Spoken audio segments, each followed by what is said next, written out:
Bonjour, bonjour. Je reviens un petit peu sur les relations toxiques dans le milieu professionnel. Ce que je voulais un petit peu développer lorsque j'ai été interrompue, c'est le fait de pas s'imaginer que le fait de rien dire, de rester comme ça, à fixer la personne, de se poser sans trage-ancrage, n'est pas une acceptation de la situation, hein, parce que c'est injuste, on n'accepte pas, hein, c'est pas la peine de se dire oui, je reçois, c'est l'épreuve. Non, non, c'est une réalité, je suis en face de quelque chose qui tente de me déstabiliser ou voire détruire. Et donc, c'est surtout ce positionnement permet une dynamique énergétique très très précise et qui enclenche bien souvent des mouvements que on ne maîtrise pas, des réponses, donc c'est un principe de résonance. C'est une dynamique énergétique, vous restez centré, ancré, vous utilisez le souffle face à l'adversité, c'est une adversité de toute manière, hein. Ça vous permet de ne pas vous exprimer dans l'émotionnel, de rester dans une neutralité et de laisser un petit peu l'espace, comment vous expliquer ça? Le fait que lorsqu'on réagit, lorsqu'on répond, souvent on se justifie. Dans le travail professionnel, dès l'instant où vous avez au-dessus de vous quelqu'un qui est toxique, c'est-à-dire qu'il n'a pas de bonne intention, hein, parce que sinon il ne serait pas toxique, bien sûr. Mais si vous expliquez, malheureusement, surtout si c'est des chefs, c'est pris comme des excuses, des justifications, alors que vous expliquez une situation dans un point de vue différent. Eh bien, ça dessert toujours. Aussi bizarre que ça paraisse, si c'est pas bizarre finalement, si la personne est toxique, elle interprétera, vous vous justifiez, donc vous avez tort. Alors, le fait de se mettre dans ce positionnement, on va créer en soi une dynamique énergétique, un petit peu comme une zone blanche, hein, on va dire, où il n'y a pas ni l'expression de votre révolte face à l'injustice, de vos émotions par rapport au vécu, mais bien de vous poser, et le fait de vous poser va vous permettre d'avoir la lucidité de voir en face un petit peu quel est l'objectif de celui d'en face. Sinon, on est emporté dans la roue, même je la ferai à l'envers, la roue.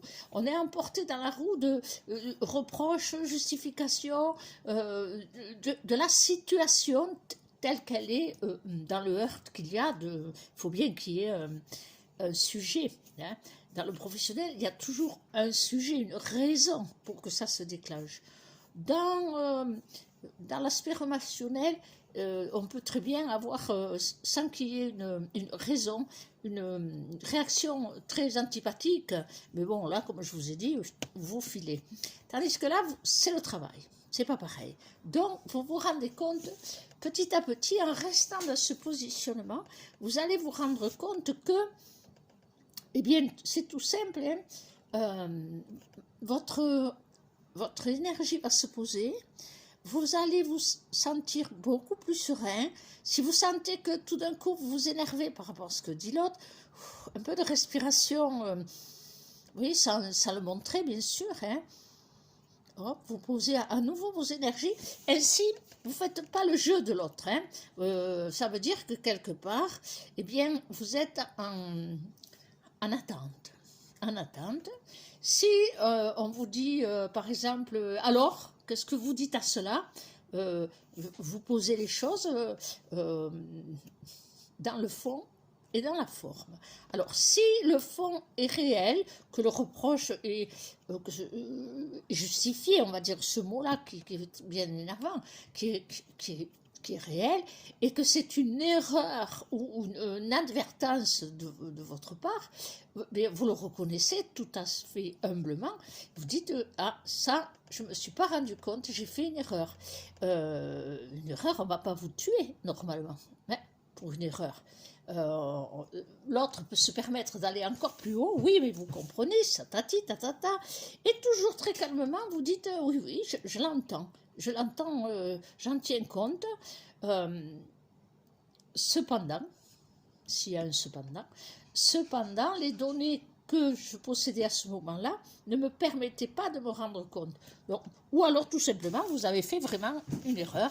Oui, bon, une maladresse, voilà, mais vous dites c'est une maladresse. Je la note, ça ne se reproduira plus. Ah ben, l'autre, s'il veut monter plus loin, ben, vous répétez. Tout dépend de la réaction de l'autre, mais votre énergie sera tellement en zone blanche que la roue qu'il pensait vous entraîner et être dans le jeu du conflit ne peut pas fonctionner. Et de plus, ça laisse ce que j'appelle le temps au temps. Hein.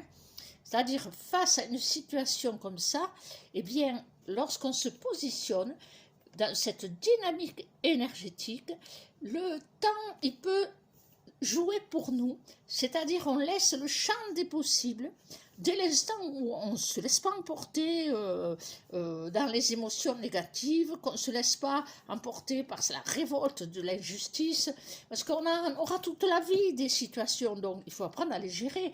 On ne peut pas rentrer dans des comportements agressifs face aux comportements, disons, agressifs aussi. Hein. Donc, tout ça, c'est une maîtrise. Cette maîtrise, elle ne peut se faire que dans tout ce que vous avez entendu du travail que vous avez fait dans les vidéos précédentes.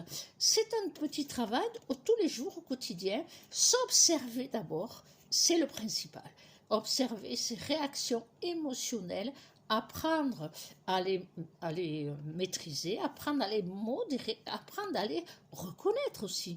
Oui, vous êtes en colère, oui, vous avez envie d'insulter, mais oui, d'accord, de vous spiller la personne, mais ça vous apportera qu'un mouvement en vous, une accélération vibratoire dans lequel vous allez, votre corps émotionnel, il va se faire dévaster. Donc, dans ce milieu, dans le milieu professionnel, il faut savoir que parfois, alors ça peut être un chef, ça peut être aussi, comment vous expliquer, des rivalités. Voilà, des rivalités, quelle que soit la raison, la rivalité. Alors, la rivalité, elle peut être saine, hein, la rivalité. Il y a des gens qui sont, on va prendre l'exemple de commerçants, hein, par exemple. Eh bien, la rivalité, ça peut être très saine dans le sens où ça stimule la dynamique d'évolution. Une rivalité saine, ça veut dire, écoute, on pourrait faire une activité, on pourrait faire ci, on pourrait faire là, dans la mesure de chacun dans ses moyens.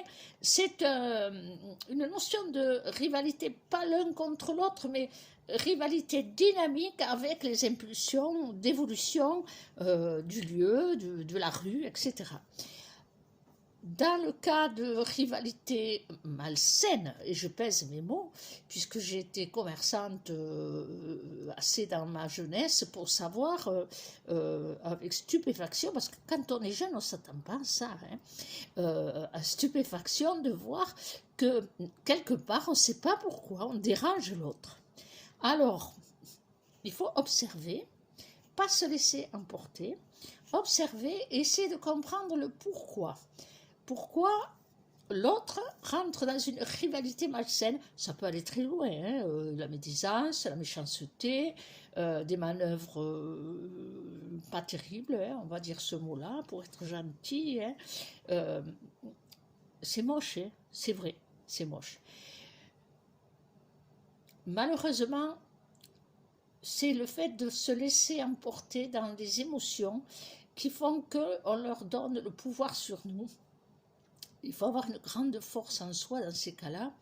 Dans le cas où on touche l'outil de travail, il faut avoir une grande force en soi pour arriver à dépasser l'événement.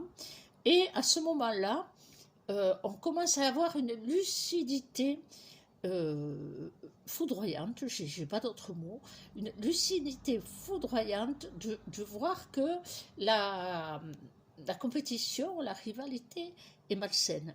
Ça peut aller très loin et il ne faut pas s'y perdre là-dedans.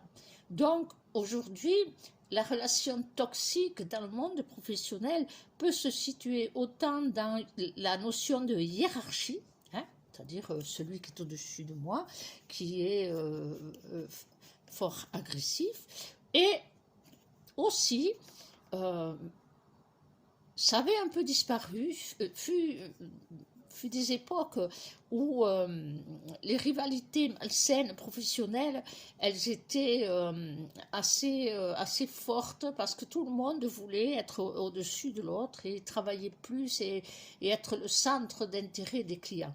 Là, je parle au niveau commerce, ferme, hein, des activités agricoles. J'ai vu beaucoup de choses sur le chemin. Et ça se place à beaucoup de niveaux. Hein. Il y avait même des rivalités. Il ne faut pas que je le dise, mais c'est la vérité, des réalités dans les structures, disons, religieuses. On va dire ça comme ça. Donc, vu de loin, c'est surprenant, surtout quand on est jeune, on ne comprend pas, on est tout content, on demande juste sa part de travail, c'est les clients qui choisissent, c'est les gens qui sélectionnent l'endroit où ils veulent aller, et finalement, il y a toujours ce rapport tendu, toxique, et que l'on rencontre chacun dans notre tranche de vie et dans nos âges. Alors, c'est aussi une rivalité que je mets à titre professionnel, hein, que ce soit dans des bureaux ou que ce soit dans des structures ou que ce soit quelle que soit la structure, hein, administrative, commerciale, agricole. Pour en avoir vu beaucoup, les raisons sont tellement, comment dire, bassement compétitrices ou bassement voilà. Elles sont bassement dans les mauvais états vibratoires et des êtres, et dans les mauvaises pulsions. Alors, pour pas aller crier avec les loups, hein, il faut rentrer à l'intérieur de soi et puis petit à petit laisser dans cette dynamique positive que l'on met à l'intérieur de soi, être dans ce mode d'observation en face. On sait observer soi-même. Comment je réagis face à cette agression? C'est assez difficile quand on est totalement pas dans la même mentalité déjà, hein, ou c'est difficile aussi si on est dans des mentalités de, comment dire, de combattants, hein, de suite on réagit. Tout était déséquilibrant, hein, autant l'un que l'autre.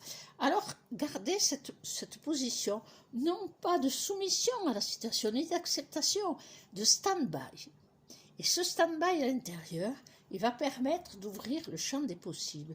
C'est-à-dire que dès l'instant où vous avez fait le tour et que vous êtes en face lucidement d'une intention de nuire, et je pèse mes mots, hein, parce que j'appelle ça des intentions de nuire, ou des objectifs, disons, des objectifs d'une personne que parfois on ne perçoit pas. Par exemple, quelqu'un qui fait tout pour que sa collègue craque et s'en aille, c'est peut-être parce qu'elle a comment dire, quelqu'un d'autre à mettre à la place, par exemple. Vous voyez, il y a toujours une raison. Il y a toujours une raison, et lorsqu'il n'y en a apparemment pas, on est en face du grand malsain. Hein. Il y a des êtres qui n'ont pas de vraie raison concrète, je veux dire, hein, mettre une autre personne ou s'agrandir au détriment de l'autre. C'est qu'il y a un état malsain très grave, ils aiment détruire. Ça, c'est des pervers. Hein. Donc, les relations toxiques, évidemment, lorsqu'on tombe sur quelqu'un de pervers, c'est le plus difficile. Mais on peut se dégager. Donc, lorsqu'on observe,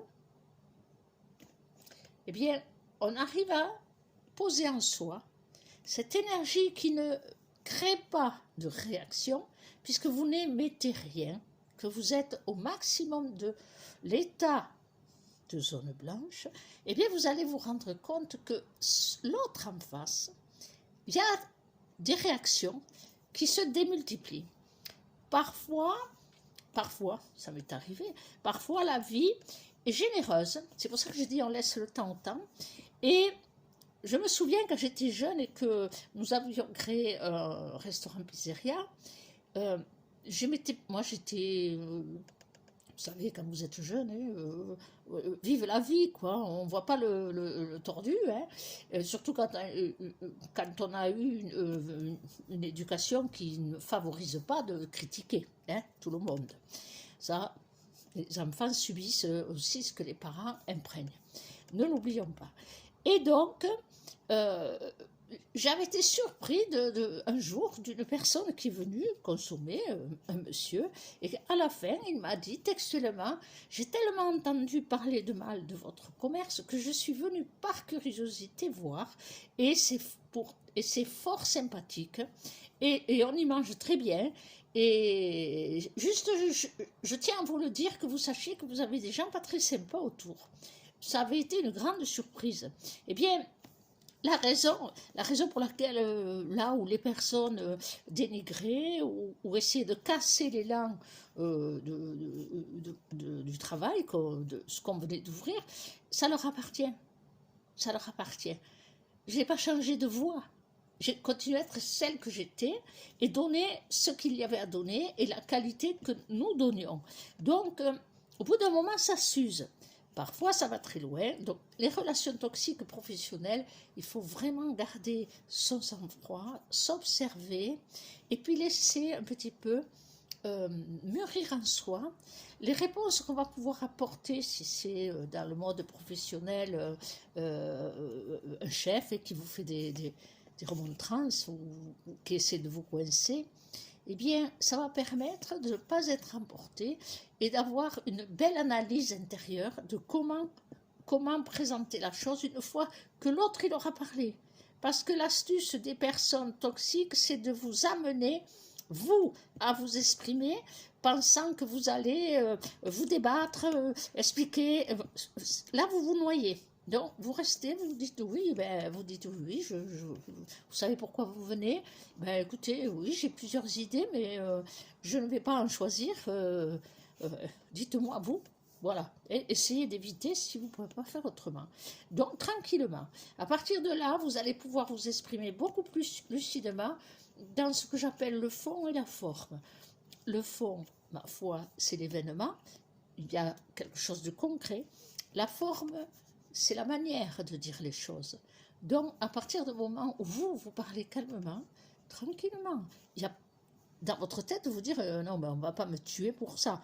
Bon, aujourd'hui, la peur de perdre l'emploi permet d'avoir une agitation intérieure trop forte. Mais soufflez et ne leur donnez pas des armes. Ensuite, si c'est la médisance, c'est la méchanceté, on sort du contexte professionnel où il y a une raison.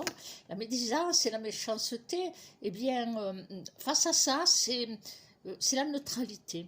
Quoi qu'on vous dise, quoi qu'il est dit, qui peut enclencher une réaction, eh bien, dites-vous, mais ça ne me sent pas concerné.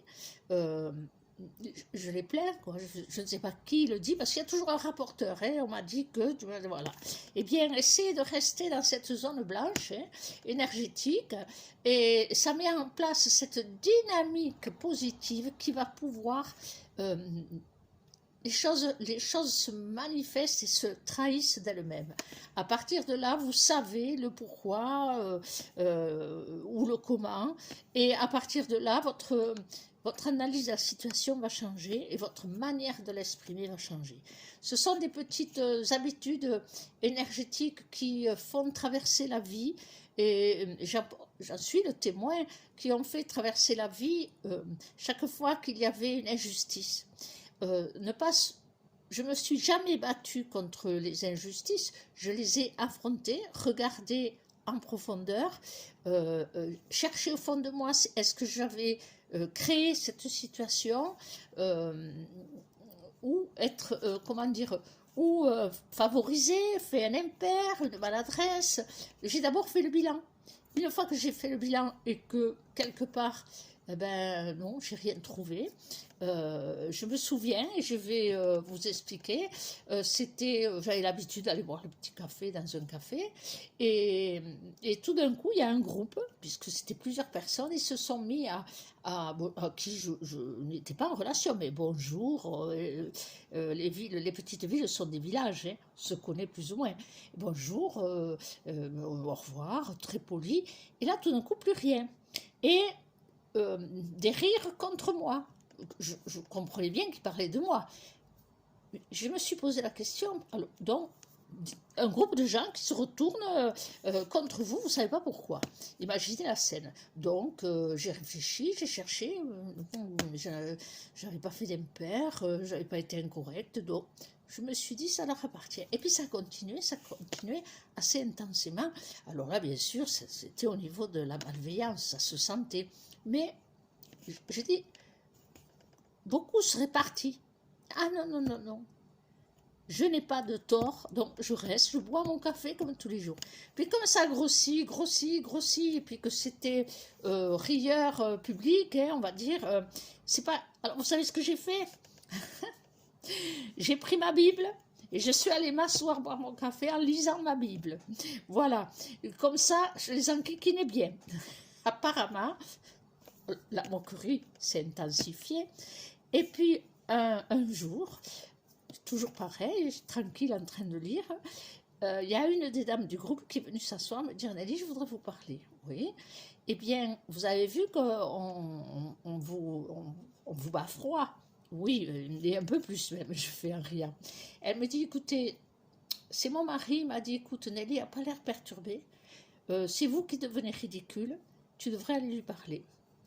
Et là, j'ai su la raison qui était l'invention d'une des personnes, les raisons pour lesquelles elle a menti et elle m'a fait passer pour quelqu'un d'incorrect, c'était une compétition professionnelle. Alors moi qui n'avais aucune notion de compétition professionnelle, j'ai ri, mais vous vous êtes tous fait avoir. Vous n'avez pas compris qu'elle vient de s'installer dans le même métier et qu'elle ne supporte pas, il faut m'éliminer, c'est tout. Vous vous êtes tous fait avoir. Et là, l'affaire s'est terminée. Et en fait, bon, je ne leur ai pas parlé plus, à part cette dame qui avait eu l'honnêteté. Et je lui ai dit, tu remercieras ton mari parce que lui, au moins, il est lucide. Et vous voyez, qu'est-ce qui a déclenché que la vérité est remontée et qu'elle a écouté son mari, qu'elle est venue? C'est parce que cette zone neutre, je ne l'ai pas quittée. Pourtant, ils ont été très loin hein, dans les lazis, hein, des moqueries envers moi. Pas grave, je sais qui je suis. Et je sais mon éthique personnelle. Eh bien, c'est cela que vous devez favoriser. Rentrez en vous, gérez votre champ émotionnel, trouvez votre force, votre éthique et volez au-dessus. Voilà, vous comprenez ce que je veux dire. Alors, la prochaine vidéo, ça sera sur